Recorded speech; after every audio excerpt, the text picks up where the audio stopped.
இரட்டிப்பான நன்மையை தருவேன் என்றிரே, இன்றைக்கே தருவேன் என்று வாக்குரைத்தீரே. இழந்ததை திரும்ப தருவேன் என்று சொன்னீரே, இரட்டிப்பான பங்கையும் தந்திடுவாரே. ஏசாயா 41 அதிகாரம் அதனுடைய 13வது வசனத்தினுடைய கடைசி பகுதி, பயப்படாதே, நான் உனக்கு துணை நிற்கிறேன். எனக்கு அன்பான தேவ பிள்ளைகளே, இந்த வார்த்தை கேட்டுக்கொண்டிருக்கிற உங்களை பார்த்து கர்த்தருடைய வார்த்தை சொல்லப்பட்டிருக்கிறது. பயப்படாதே, நான் உனக்கு துணை நிற்கிறேன். நீங்கள் பயந்து போயிருக்கலாம்.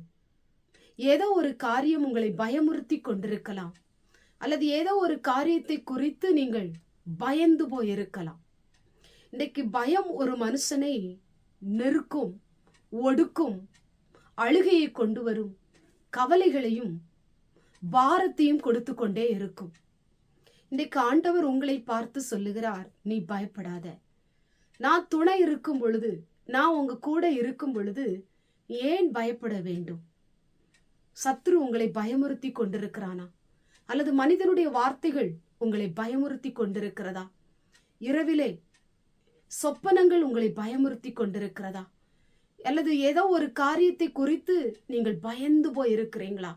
இந்த பயத்தினால எனக்கு தூக்கமே இல்லை, சாப்பாடு இல்லை, நிம்மதியே இல்லை, நான் நெருக்கப்படுறேன், நான் பிரச்சனைக்கு உள்ளாக்கி கொண்டிருக்கிறேன், இந்த பயத்திலிருந்து ஆண்டவர் என்னை விடுதலையை ஆக்க மாட்டாரா என்று சொல்லி அழுது கொண்டிருக்கிற தேவ பிள்ளையே, உங்களை பார்த்துத்தான் ஆண்டவர் சொல்லுகிறார், பயப்படாதே, நான் உனக்கு துணை நிற்கிறேன். வியாதியை குறித்து பயந்து போயிருக்கிறீங்களா? உங்க குடும்பத்தில் நடந்து கொண்டிருக்கிற ஒவ்வொரு காரியங்களை குறித்து நீங்க பயந்து போயிருக்கிறீங்களா? அல்லது கடன் பிரச்சனையை நினைத்து பயந்து போயிருக்கிறீங்களா? உங்களோடு கூட யுத்தம் பண்ணுகிற மனிதர்களை பார்த்து, உங்களுக்கு விரோதமாய் எதிர்த்து நிற்கிற மனிதர்களை பார்த்து, உங்களுக்கு விரோதமாய் சூழ்ச்சி செய்து கொண்டிருக்கிற மனிதர்களை பார்த்து நீங்கள் பயந்து போயிருக்கிறீங்களா? பயப்படாதீங்க.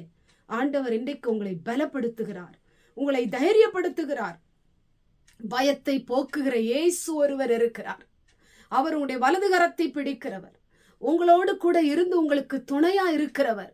பயத்தை கொடுக்கிற மனித சக்திகளை அழிக்கும்படிக்கு உங்களை பலப்படுத்துகிற பரிசுத்த ஆவியானவர். உங்களுடைய பயத்தை ஆண்டவர் மாற்றுகிற தகப்பனா இருக்கிறார். எதை குறித்தும் பயப்படாதீங்க, எந்த காரியத்தை குறித்தும் பயப்படாதீங்க, எந்த சூழ்நிலைகளை குறித்து பயப்படாதீங்க. ஆண்டவர் மேல நம்பிக்கையா இருங்க, அவர் உங்களை தைரியப்படுத்துவார். பயந்து கொண்டிருக்கிற காரியங்கள் நடக்கும்படி ஆண்டவர் கிருபை செய்வார். எனக்கு துணை செய்ய யாரும் இல்லை, எனக்கு உதவி செய்ய யாரும் இல்லை என்று நினைக்கிறீங்களா? கர்த்தர் கூட இருக்கிறார், உங்களுக்கு துணை செய்வார். எல்லா காரியத்திலும் உங்களுக்கு துணை நின்று எல்லாவற்றையும் வெற்றியாய் முடியும்படி ஆண்டவர் கிருபை செய்வார். உடைய கண்ணீரை மாற்றுவார், உடைய பயத்தை போக்குவார், உடைய கடன் பிரச்சனையை மாற்றுவார், உடைய வியாதியிலிருந்து விடுதலையை கொடுப்பார். எந்தெந்த காரியம் பயமுறுத்தி கொண்டிருக்கிறதோ அதிலே ஆண்டவர் பயமில்லாதிருக்கும்படி ஆண்டவர் தைரியப்படுத்துவார். கர்த்தர் கூட இருக்கிறார் என்று ஆண்டவர் உங்களோடு கூட இருந்து பெரிய காரியங்களை செய்வார். சோர்ந்து போகாதீங்க, பயப்படாதீங்க, ஆண்டவர் மேல நம்பிக்கையா இருங்க, அவர் உங்களுக்கு துணையா இருப்பார். கண்களை மூடி ஜெபம் பண்ணுவோம். எங்கள் பரிசுத்தமுள்ள நல்ல பிதாவை, கேட்டதான வசனத்தின் மூலமாய் பயப்படாதே, நான் உனக்கு துணை நிற்கிறேன் என்று சொன்ன ஆண்டவர், இந்த வார்த்தையை கேட்டுக்கொண்டிருக்கிற பிள்ளைகள் பயந்து போய் இருக்கலாம், அல்லது ஏதோ ஒரு பயம் இருதயத்தின் ஆண்டவரை அழுத்தி கொண்டிருக்கலாம், பயத்தின் நிமித்தம் ஒடுங்கி போயிருக்கலாம், பயம் ஆண்டவரே இவர்களை நெருக்கி கொண்டிருக்கலாம். பயத்திலிருந்து ஆண்டவரே விடுதலை கொடுக்கிற தெய்வம், உங்களுக்கு துணையா இருக்கிற தெய்வம், பயத்தின் ஆவியை முற்றிலுமாய் அகற்றி போட்டு தைரியப்படுத்தும் பிள்ளைகளை உற்சாகப்படுத்தும்.